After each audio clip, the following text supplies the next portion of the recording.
December 1944. Elite SS Commandos, handpicked by Hitler himself, infiltrated American lines wearing stolen uniforms. They had one mission: capture the fuel depot at Malmedy and cripple the Allied advance. What they didn't know was that American gunners were about to unleash a weapon so devastating it would turn the sky itself into a weapon. This is the story of how a 2-pound device changed warfare forever, and how one colonel's act of disobedience stopped the Nazis' most dangerous soldiers in their tracks. Before we jump back in, tell us where you're tuning in from, and if this story touches you, make sure you're subscribed, because tomorrow I've saved something extra special for you. The frozen forests of Belgium lay silent on December 16, 1944, as the Ardennes became a killing ground. German panzer divisions had smashed through thinly held American lines in Hitler's final gamble, the Battle of the Bulge. In a frigid operations tent, Lieutenant Colonel Raymond Hoffman of the 155th Field Artillery Battalion listened to the desperate radio chatter. The 291st Engineers were pinned near Malmedy. German armor was breaking through the Loschheim Gap. Infantry units were crumbling under relentless attacks from seasoned Wehrmacht troops. These were no ordinary soldiers. Intelligence confirmed SS Sturmbannführer Otto Skrzeni's commandos were in play, the same elite unit that had rescued Mussolini. Now, disguised in captured American uniforms, they were infiltrating, sabotaging, and spreading confusion behind Allied lines. Hoffman's crews had been firing non-stop. 155mm shells screamed through the frozen sky, but the Germans adapted, hugging their foxholes during bombardments and advancing the moment the guns fell silent. Then came another call. Fire mission. Enemy infantry massing. Grid 584-392. Copy that, Hoffman barked. Tubes are hot. Fire! The gunners moved like machines, loading, adjusting, firing. Moments later, the observer reported grimly, "Minor effect. Enemy infantry still advancing, using the tree line. We can't hold much longer." Hoffman slammed his fist on the map table. Standard shells weren't enough. The Germans were too disciplined, too clever with terrain and timing. Each minute they advanced meant another position lost, another squad wiped out. And then Hoffman remembered the sealed crates. In the corner of the ammunition dump, under armed guard and locked behind chain-link fencing, sat wooden crates stamped with unusual markings. VT Prox. Authorized use, anti-aircraft only. Do not employ against ground targets. Variable time proximity fuses, America's most closely guarded secret. Hoffman had heard whispers about them from fellow officers. Shells that didn't need to hit their target. Shells that could sense when they were close enough and detonate at the optimal altitude. For anti-aircraft work, they were revolutionary, bringing down V-1 rockets and fighters efficiently. But their use against ground troops was explicitly forbidden. Orders came straight from Supreme Headquarters, Allied Expeditionary Force. If even one intact fuse fell into German hands, enemy scientists might reverse engineer the technology. The Nazis could replicate it, maybe even improve it. Intelligence warned a single captured fuse could shift the balance of the war. The penalty for unauthorized use was severe: court-martial, even treason in wartime. He stared at the crates and thought of the 291st Engineers, frozen in foxholes near Malmedy, listening to the crack and thunder of artillery and watching German commandos, Skrzeni's men, close in. He thought of the fuel depot at Malmedy that kept Patton's Third Army moving. Every hour of delay could mean a cascade of lost positions, captured supplies, and lives. A radio call sliced through the cold. Observation Post 7. Enemy advancing on multiple axes. Visual confirmation of SS insignia. Repeat, SS troops in the assault. Need heavy fire now. The word SS landed like a physical blow. These were the elite, trained in infiltration and terror. Hoffman made his choice. "Sergeant Davies," he barked, "get the ammunition detail. Open the VT crates. Load proximity fuses on every gun in the battery." Davies' face went pale. "Sir, those are restricted. I'm giving a direct order. Load the VT shells now." Within minutes, men pried open the wooden cases and revealed shells identical to standard rounds, save for the compact, complex fuses in their noses. Miniature radar and vacuum tubes no larger than pencil erasers, engineered to survive firing at 20,000 times gravity. Each held priceless technology. Hoffman keyed the radio. All guns, fire mission. Target, enemy infantry, grid 584392. Fuse, VT proximity, airburst 30 feet. Load and prepare. Lotus slammed the special rounds home. Gunners recalculated for airburst height rather than impact. The rules had been broken. Battle rewritten. "Battery ready, sir," came the reply. He breathed and felt the weight of his command. Orders disobeyed, secrets endangered, lives hanging on a choice that could save them all. "Fire for effect!" The first salvo screamed into the winter sky, following ballistic arcs calculated not to strike Earth, but to explode above it. 30 seconds of flight time. The shells crossed the cloud ceiling, descended toward the German positions where SS Commandos were advancing through the forest. At precisely 30 feet above the tree line, the proximity fuses sensed the ground below. Miniature radar transmitters detected the sudden change in reflected signals. In microseconds, electrical circuits completed. Detonators fired. The shells exploded in midair. What happened next defied every rule of artillery warfare the Germans had learned. Instead of impacts that threw up fountains of frozen dirt and snow, the shells detonated in a perfect killing zone above the advancing troops. Each explosion transformed into a cone of death, thousands of steel fragments radiating downward and outward at supersonic speeds. Foxholes offered no protection. The fragments came from above, not from the sides. Soldiers who had learned to press themselves flat against the earth found that their training was now their death sentence. The shrapnel carved through the forest canopy, through helmets, through the bodies of men who thought they understood how to survive artillery. Trees that should have provided cover became weapons themselves. Airburst explosions stripped branches and sent them flying like wooden spears. Bark exploded into splinters. The forest itself turned hostile. A German lieutenant, one of Skorzeni's carefully trained commandos, dove behind a fallen log as the first airbursts erupted overhead. He'd survived the Eastern Front, had fought at Stalingrad, knew artillery like he knew his own heartbeat. But this was something else entirely. "Luftmine!" he screamed, using the German term for aerial mines. "Take cover!" But there was no cover. The next salvo arrived, 20 shells detonating in perfect synchronization, 30 feet above his position. The lieutenant felt the shock wave before he felt the shrapnel.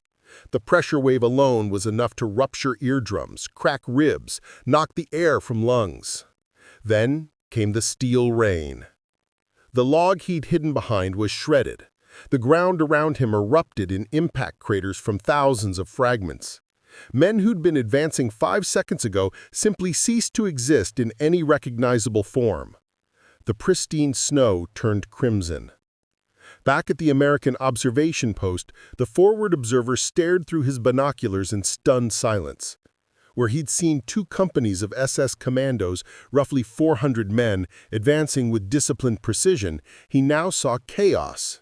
Bodies scattered across the snow, survivors stumbling, disoriented, many missing weapons or equipment. The carefully coordinated attack had disintegrated in less than a minute. "Effect on target," he radioed back, his voice shaking. "Jesus Christ! Effect on target. Enemy advance has stopped. Repeat, advance has stopped." At the fire base, Hoffman's executive officer was running the numbers, comparing the effectiveness of the proximity fuses to their standard ammunition. The math was staggering. A conventional artillery shell, even with perfect placement, had a lethal radius of about 30 feet against troops in the open. Against dug-in infantry, that radius shrank to almost nothing. You had to score a direct hit or near-direct hit to cause casualties. Most shells simply threw up dirt and noise. But an airburst at optimal altitude, the lethal radius expanded to over 100 feet. The cone of fragments covered an area roughly the size of a basketball court with every single shell. Better yet, there was no safe terrain. Foxholes, trenches, even reinforced positions all became kill zones when steel rained from above. The efficiency factor was somewhere between 5 and 10 times better than conventional shells. Where it might have taken 100 rounds to suppress an enemy position before, it now took 10. Where casualties might have been measured in single digits, they were now measured in dozens. And the psychological impact was even more devastating than the physical destruction. German troops who had faced artillery for years, who'd survived Stalingrad, Kursk, Normandy, found their hard-won survival instincts rendered useless. Every rule they learned was wrong. Dig deeper, pointless. Spread out, didn't matter.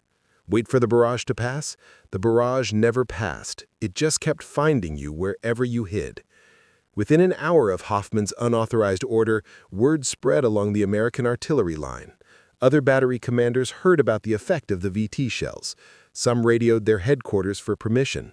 Others, like Hoffman, simply made the decision on their own. Load the proximity fuses, fire for effect. By nightfall on December 16th, SS Commandos approaching Malmedy had suffered catastrophic casualties.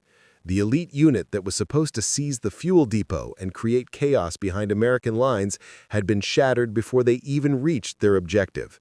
Survivors retreated in disorder, some throwing away their weapons, many suffering from psychological shock that went beyond simple fear. One captured SS trooper, interrogated by American intelligence, could barely speak coherently. The shells, he kept repeating, they follow you. They know where you are. You can't hide from them. The unauthorized use of proximity fuses didn't stay secret for long. By the morning of December 17th, reports were flooding into Allied headquarters. Multiple artillery battalions had broken the standing order. They'd exposed the secret weapon against ground targets. Some officers predicted courts-martial across the board.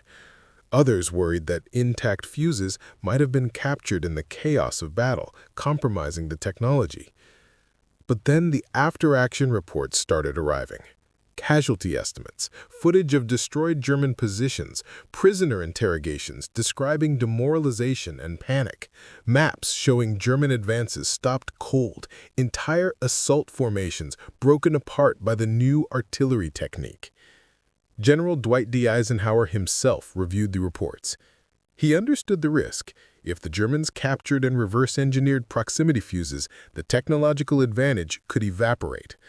But he also understood the mathematics of war. The Battle of the Bulge was the largest and bloodiest single battle American forces would fight in Europe. Every advantage mattered. Every weapon that could save American lives had to be considered. On December 19th, Eisenhower made his decision. The ban on proximity fuses for ground targets was lifted. Not conditionally, not experimentally, completely lifted across all units in the European theater. The secret was out, and now it would be deployed at scale. Supply officers scrambled to redirect ammunition shipments. Trucks loaded with conventional shells were turned around mid-route. Warehouses in Liège and Luxembourg City were stripped of their VT stockpiles. Every available proximity fuse was rushed to the front lines. By December 21st, the new ammunition was in general circulation. Artillery batteries that had been rationing their special shells now had crates stacked beside their guns. Gunners who had fired a handful of VT rounds during the initial crisis were now being told to use them as their primary ammunition. The German offensive, which had achieved stunning initial success through surprise and concentration of force, was about to hit a wall of American science and industry. Nowhere did the proximity fuse prove more decisive than at Bastogne, the crossroads town that became the symbolic heart of the Battle of the Bulge. When the 101st Airborne Division rushed in to hold the line on December 20th, they found themselves surrounded by German forces, cut off from supplies, and outnumbered 10-1. Their only real advantage was the 463rd Parachute Field Artillery Battalion and its light 75mm pack howitzers. On paper, those guns were hopelessly inadequate, built for airborne drops, not for stopping tanks or massed infantry. Yet when the first crates of VT shells arrived, everything changed. On December 22nd, German troops launched a massive assault on Boston's western perimeter. Waves of infantry, supported by assault guns, advanced across open, snow-covered fields. The 463rd's gunners loaded their proximity fuses and opened fire. Instead of burying into the ground, the shells detonated 30 feet overhead, spraying lethal fragments in every direction. Squads vanished in seconds. Entire platoons dissolved under a storm of steel. One paratrooper later remembered, "They came across the fields, hundreds of them. We thought we were finished. Then our artillery started firing. It wasn't normal shelling. It was like death falling from the sky. In less than a minute, the attack just stopped. There was nobody left to fight." Between December 19th and 31st, the 463rd fired 7,676 rounds. Not all used proximity fuses, but when they did, the effect was catastrophic. German morale collapsed. Soldiers refused to cross open ground. Even SS units hesitated. The enemy couldn't locate the hidden American guns, couldn't dig deep enough to escape airburst fragments, and couldn't advance without being annihilated. Boston, expected to fall within days, instead became a graveyard, where German strength broke against invisible American science. As Christmas approached, German commanders across the Ardennes front were filing similar reports. American artillery had become exponentially more deadly. Casualties from shell fire had skyrocketed. Troop morale was plummeting. Some German officers suspected a new type of munition. Others thought the Americans had developed some kind of aerial mine. A few came close to the truth. They theorized that shells were being fused to explode at specific altitudes. But none of them fully understood what they were facing: a marriage of miniaturized radar technology, rugged electronics, and mass production capability that Germany simply couldn't match. The Wehrmacht had actually researched proximity fuses earlier in the war. German scientists had concluded it was theoretically possible, but practically impossible. The components would be too fragile, too expensive, too difficult to manufacture at scale. Hermann Göring had personally shelved the project in 1940, declaring it a waste of resources. Now, in the frozen forests of Belgium, German soldiers were dying by the thousands because of that decision. American factories, the same industrial complex that had been producing cars and refrigerators before the war, had turned their expertise to mass-producing proximity fuses. Companies like RCA, Sylvania, and General Electric had solved the miniaturization problems. They developed vacuum tubes that could survive the incredible forces of being fired from an artillery piece. They'd created quality control processes that ensured consistent reliability. By late December 1944, American factories were producing one proximity fuse every 2 seconds, 24 hours a day, 7 days a week. The economic mathematics were as devastating as the battlefield mathematics. Early in the war, each VT fuse had cost $732 to manufacture, more than the average American worker made in a year. By December 1944, mass production had driven the cost down to just $18 per unit. Germany, its factories bombed, its supply lines strangled, its resources stretched to the breaking point, could never have matched that production capacity even if they'd understood the technology. The proximity fuse wasn't just a weapon. It was proof of American industrial supremacy translated into explosive force. By December 24th, Christmas Eve, the character of the Battle of the Bulge had fundamentally changed. German forces that had pushed deep into American lines now found themselves stalled, bleeding, unable to advance further. The Malmedy fuel depot, the objective of those elite SS commandos, remained firmly in American hands. Colonel Hoffman, the artillery officer who had first defied orders and loaded the forbidden shells, would never face court-martial. Instead, his decision would be studied in military academies as an example of battlefield initiative and tactical courage. But the proximity fuse's work was far from over. The weapon that had stopped the SS commandos at Malmedy was about to be deployed on a scale that would shock even veteran American commanders. What happened in the next week would demonstrate not just the effectiveness of the technology, but its ability to break the will of an entire army. German forces were about to learn that American artillery didn't just destroy positions, it destroyed hope. The most devastating battles were still to come, and in the frozen skies above the Ardennes, death was learning to aim itself. The morning of December 25, 1944, Christmas Day, dawned cold and gray over the Ardennes.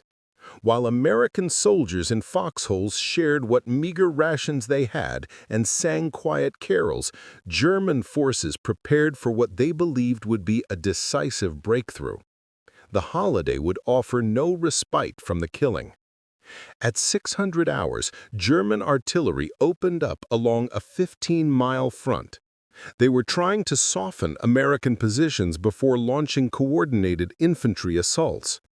The Wehrmacht commanders believed the Americans would be demoralized, low on ammunition, and psychologically vulnerable on Christmas morning. They were catastrophically wrong.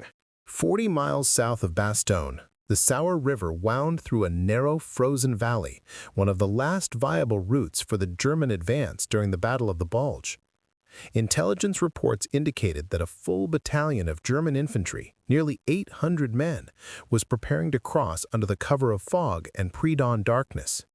The valley, ringed by dense pines and snow, looked deceptively calm, an illusion soon to be shattered. The 420th Armored Field Artillery Battalion had taken position on the high ground the night before. Their M12 self-propelled guns sat camouflaged beneath netting, barrels trained toward the crossing point.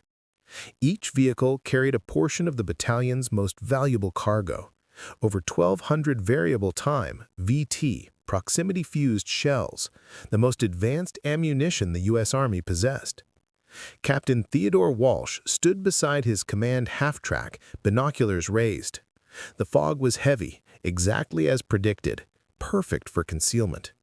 In any earlier war, such conditions would have guaranteed a successful German crossing, but this was not any earlier war. "Range to the river," he asked his executive officer. 4,000 yards, sir, well within effective range for VT fuses. Walsh nodded. These new shells didn't require direct hits or line of sight. The fuses would sense when they were close enough to the target and detonate automatically, showering fragments over a wide area. The river valley itself would become the weapon. At 0642 hours, sound detectors picked up movement, boots crunching on frozen soil, the metallic clatter of weapons, shouted orders in German. The crossing had begun. Walsh leaned over the radio. "All guns, target grid 447889, load VT, set for airburst, prepare time-on-target fire mission." Time-on-target was a precise art. Batteries fired at staggered intervals, so every shell arrived over the target simultaneously. It left the enemy no warning, no chance to seek cover. Walsh glanced at his watch. "Fire mission, execute." The first salvo erupted. 6 guns thundered in sequence, followed by 2 supporting batteries several miles away. The shells soared invisibly through the fog, descending toward the unsuspecting Germans. Down at the river, hundreds of men waded chest-deep into the icy current. Their commander was halfway across when the sky above them flashed white. 47 shells detonated 30 feet overhead, perfect synchronization. The overlapping airbursts unleashed a storm of shrapnel that blanketed the entire crossing zone. The effect was instantaneous and catastrophic. Soldiers fell without ever seeing what had hit them. Those who dove beneath the water were shredded by fragments that sliced several feet below the surface. The lucky few who reached the far bank collapsed before they could climb the slope. 18 seconds later, a second wave of shells arrived, then a third, then a fourth. Each airburst expanded the carnage, turning the fog into a wall of steel rain. The M-12s fired in a relentless rhythm, their crews working with machine-like precision, loading, adjusting, firing again. After 4 minutes, the barrage ceased. 311 rounds had been fired, every one proximity fused. The silence that followed was total. A reconnaissance patrol moved forward cautiously through the haze. When they reached the river, they stopped in stunned disbelief. Bodies floated in clusters downstream. Others lay twisted on the banks, weapons scattered, helmets half submerged in the ice. The patrol counted 702 confirmed dead, with another 100 likely mortally wounded. The entire battalion had been annihilated. When General George S. Patton read the after-action report later that day, he immediately grasped its importance. In his diary he wrote, "We caught a German battalion crossing the Sauer. The new proximity ammunition was devastating. They had nowhere to run, the river behind them, our fire in front and above. When the firing stopped, we counted 702 bodies." The Sauer River Massacre, as it became known, entered military history as one of the most precise and lethal artillery engagements of the war. For the German army, it was a chilling revelation. The Americans had changed the rules. No fog, no night, no distance could save them now. While the Sauer River Massacre crippled the southern German offensive, an even greater struggle raged in the north. Elsenborn Ridge, a snow-cloaked spine of wooded hills overlooking the vital road junction at Malmedy, became the hinge of the entire Battle of the Bulge. Whoever held it would decide the fate of Hitler's final gamble. To seize it, Hitler ordered the 6th SS Panzer Army to break through.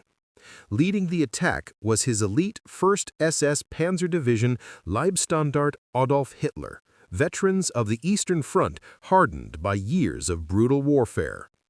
Against them stood the weary 2nd and 99th U.S. Infantry Divisions, outnumbered, undersupplied, but anchored by over 200 artillery pieces from V Corps. Each gun was loaded with America's newest secret, the proximity fuse. Between December 17th and 19th, 1944, the American guns unleashed nearly 160,000 shells, including 40,000 VT-fused rounds. The effect was apocalyptic. SS infantry advanced in tight, disciplined formations, tactics that had broken Soviet lines, but now proved suicidal. Shells burst 30 feet overhead, shredding men and trees alike. Foxholes, forests, and snowdrifts offered no protection. SS Commander Joachim Peiper later admitted, "We could not advance. The shells exploded above us. We lost entire companies in minutes." In just 3 days, 5,000 German casualties littered the frozen woods, most from proximity-fused airbursts. American artillery had become 5 to 10 times more lethal than before. Survivors called the ridge a Fleischwolf, a meat grinder. One captured soldier said, "The shells could see us. We hid under trees, in holes, behind rocks. It didn't matter." Even SS veterans began refusing to charge across open ground. By December 19th, Peiper's once mighty division was shattered. Tanks stalled, infantry broken, morale destroyed. Elsenborn Ridge stood unbroken, a triumph not just of courage, but of technology that had forever changed modern war.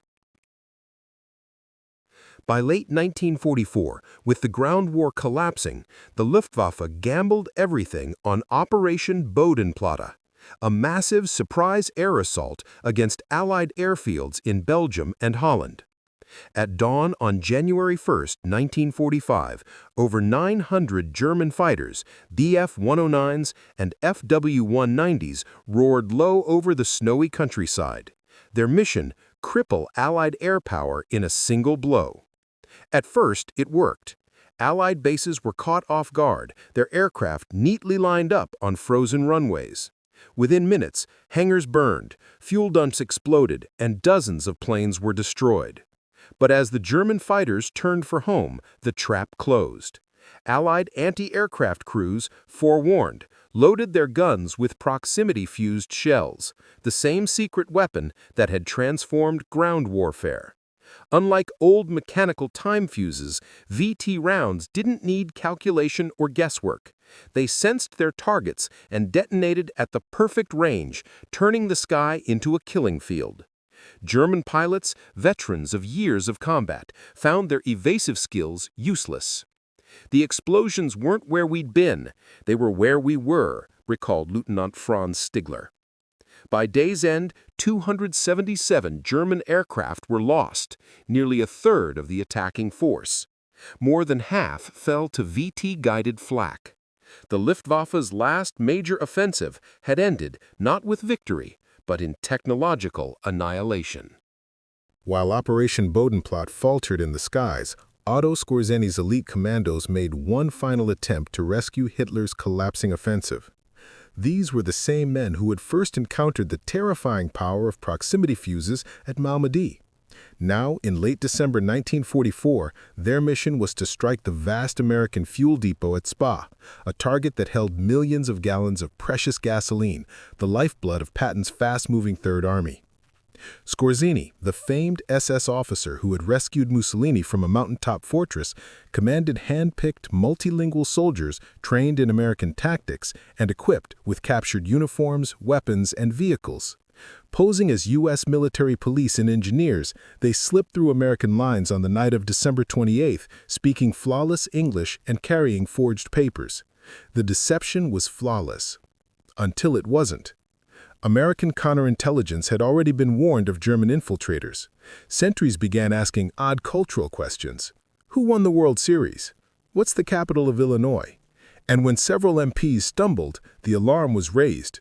Within hours, artillery batteries defending Spa were on high alert, with every approach road pre-sighted and proximity-fused shells loaded. At 0400 hours on December 29th, listening posts heard movement in the forest.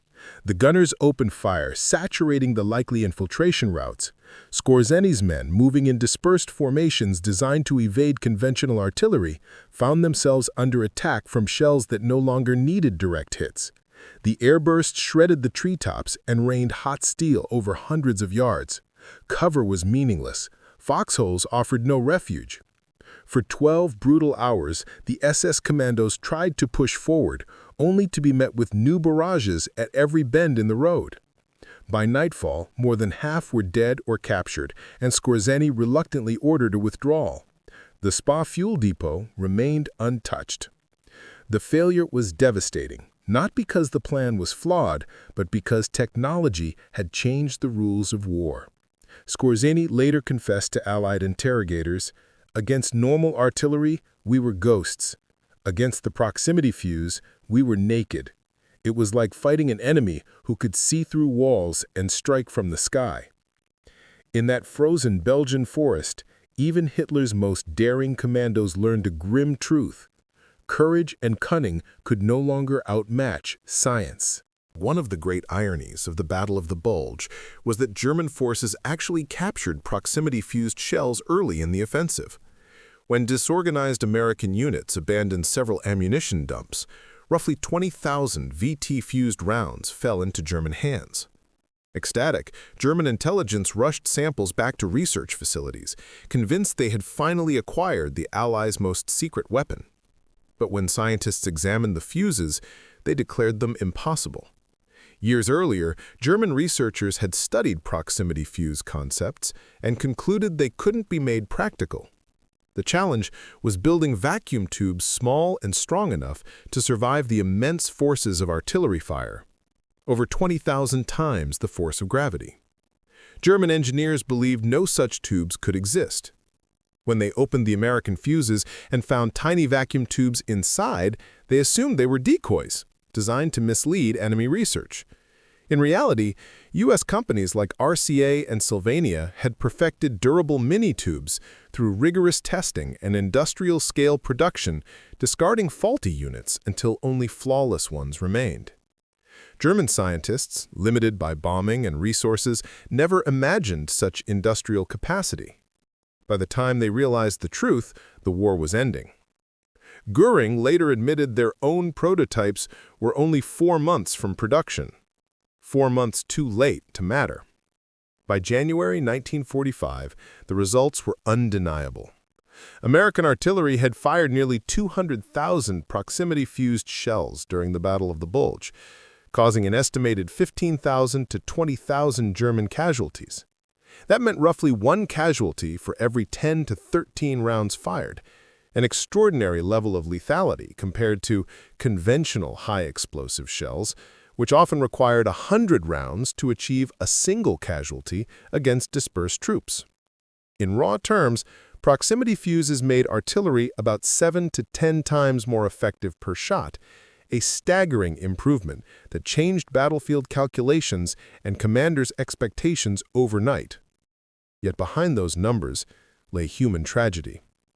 The frozen forests of the Ardennes were filled with soldiers, veteran Wehrmacht fighters and teenage conscripts alike, cut down by invisible death from above.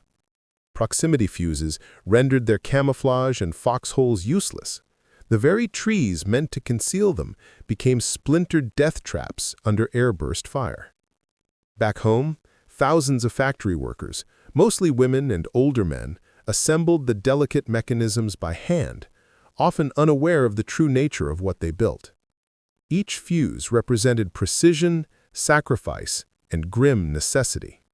As General Patton remarked, the VT fuse made every artillery shell 10 times deadlier.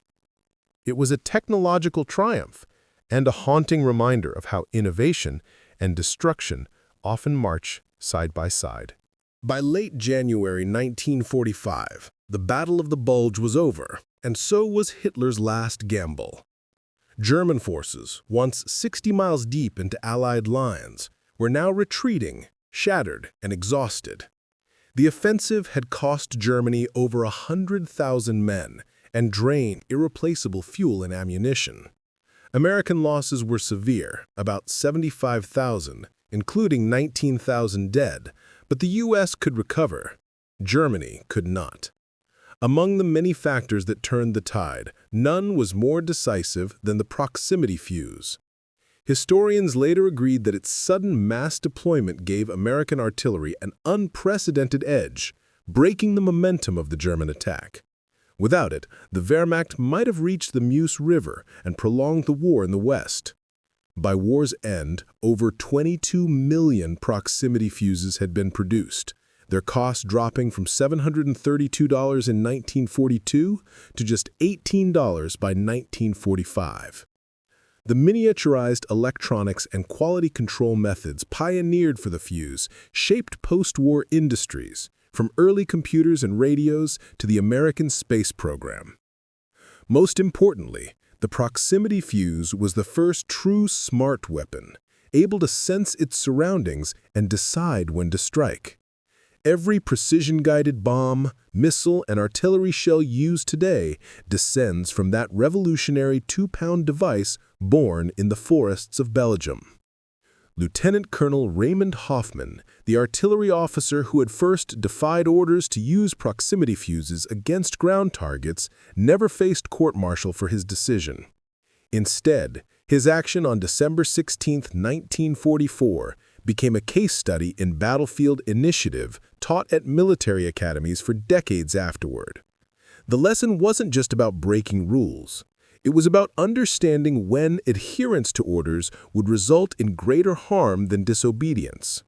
Hoffman had weighed the risk of exposing secret technology against the certainty of American soldiers dying without that technology. He made the call that his superiors, sitting safely in headquarters miles from the fighting, couldn't make. In the final accounting, his decision probably saved thousands of American lives.